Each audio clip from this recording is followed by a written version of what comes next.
Dad was pouring coffee into his thermos, and Jake asked why he never bought coffee at a coffee shop but made it at home. At home, coffee is no worse, Dad smiled. Why pay more? Stand in line if you can save. Jake was surprised. He asked if something had happened to them that they needed to save. Dad laughed. He replied that it's not only people who have bad finances that save money, both millionaires and huge corporations with billions of dollars in assets save money. He added that saving is a kind of additional income, and he was taught this by his own dad, Jake's grandfather. Grandpa wasn't greedy, but his favorite phrase was, "A cent saved, a cent earned." Some hunted, some dreamed of catching the biggest fish, and Jake's grandfather was looking for the lowest price. But why? Does it work? Jake wondered. The father said that one can go to the first store, buy items from the list, and that's it. But if one spends their time, diligence, and patience looking for a cheap product, how does this differ from work? If you spend more, you will have to rest less and supplement your family budget with additional work. And if you spend less money on purchases and more time, it turns out that you have worked. Jake loved the idea of making savings. Dad offered him to earn money himself. Jake was surprised. Dad said that over the weekend, Jake will either play video games or flip through social networks. But he can go to the store and buy groceries for the week. Dad will give Jake a list and the amount of money the family spent on groceries last week. Jake has to buy everything from the list, either from one store or he can search others for lower prices.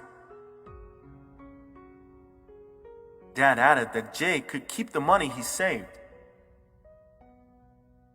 The next day, Jake went to buy groceries. He returned with large packages, tired but proud and satisfied. Dad gave him the money that Jake had saved and asked what he would do with it. Spend it on sweets? Jake smiled and said that he would save money and buy himself some cool new sneakers by the end of the year.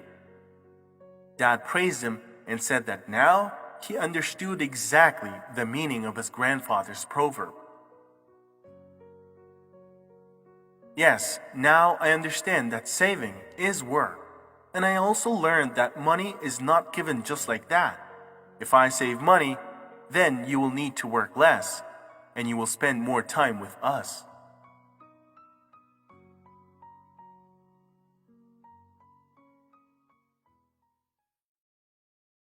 Audrey and Steve decided that after the wedding, Audrey would take care of the house and children, and Steve will work and provide for his family.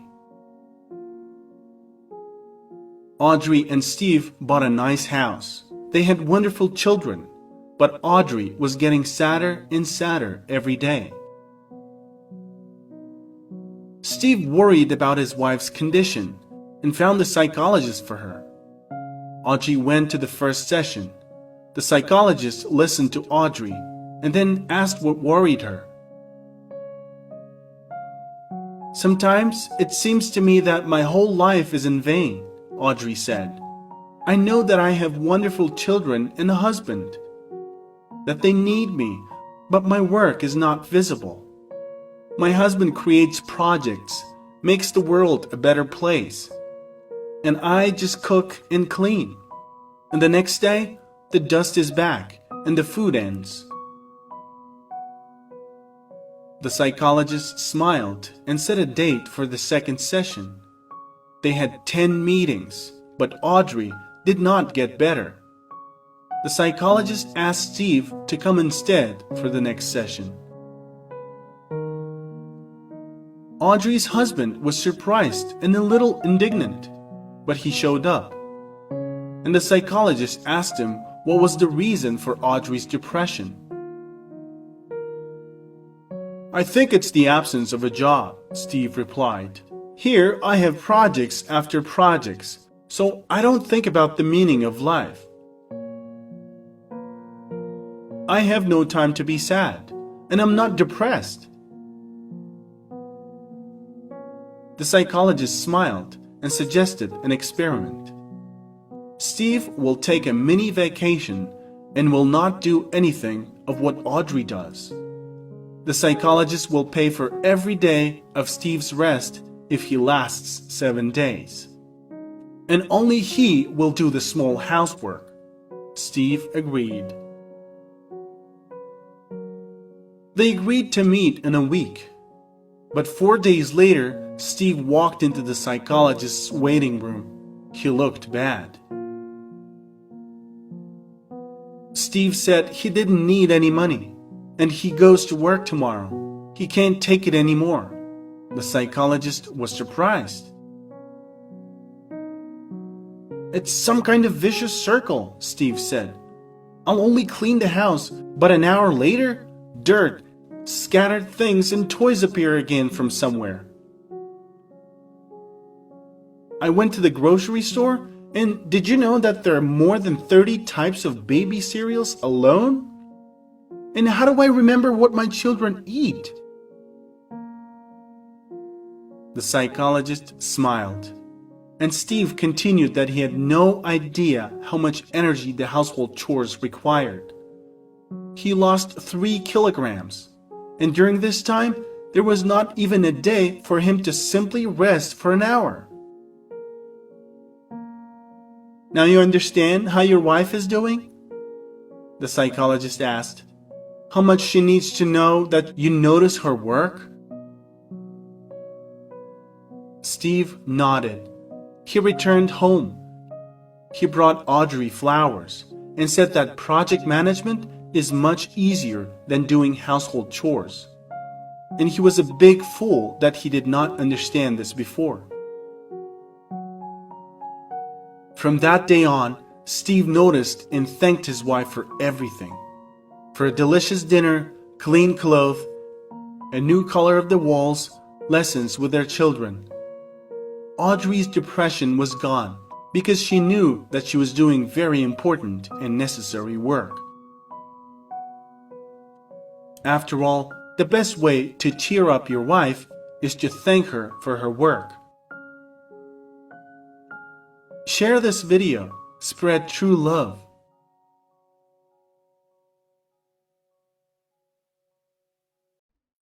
On a chilly day in fall, a businesswoman was leaving the shopping center.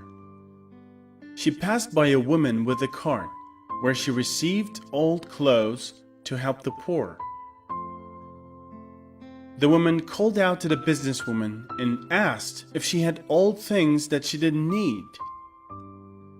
Perhaps she had clothes that she didn't wear anymore, and they could be donated to those in need. The businesswoman stopped, she smiled, and answered, "As a businesswoman, I can tell you that all your efforts are meaningless," the businesswoman said. "You cannot help everyone, and no matter how hard you try, there will still be someone freezing. So what's the point of your work then?" The businesswoman added that everything in life should be efficient and well thought out. Otherwise, is it really worth wasting all your life on these little things? The woman with clothes wanted to debate on this, but right at that moment, a poorly dressed lady with a boy of about 7 years approached her cart. The businesswoman looked at the kid and her heart sank. It was raining outside and very cold, and the kid didn't have a jacket on. He was wearing old shoes with gaping holes. Regardless of her own warm shoes, The businesswoman felt cold by just looking at the kid. Meanwhile, the poor lady asked if there was a jacket and a pair of good shoes for her child. The woman behind the cart handed the freezing boy a jacket and a pair of old boots. Without even thinking, the boy changed his shoes right there next to the cart and put the jacket on. He smiled at the businesswoman and left with his mom, thanking them for everything. As the businesswoman stood watching them walking away, she shuddered at the woman's words. Perhaps distribution of clothes is a small and not efficient act, but only those who are warmly dressed and live in warm houses think like that. But for the homeless who freeze on the street, it's a big and important thing. The businesswoman felt the lump in her throat, and she nodded. She had never thought about it from this point of view, because she's always had warm clothes, and her feet had never felt cold. Businesswoman took a step from the cart and stopped. She turned around and said that she wanted to help. Then she smiled slyly and added that she had figured out how to do it more efficiently and effectively. They would create a fund that will collect clothes throughout the country and distribute to everyone in need. The businesswoman kept her promise, and the fund, which had started as one cart of old clothes, has grown into a huge organization with hundreds of branches throughout the country.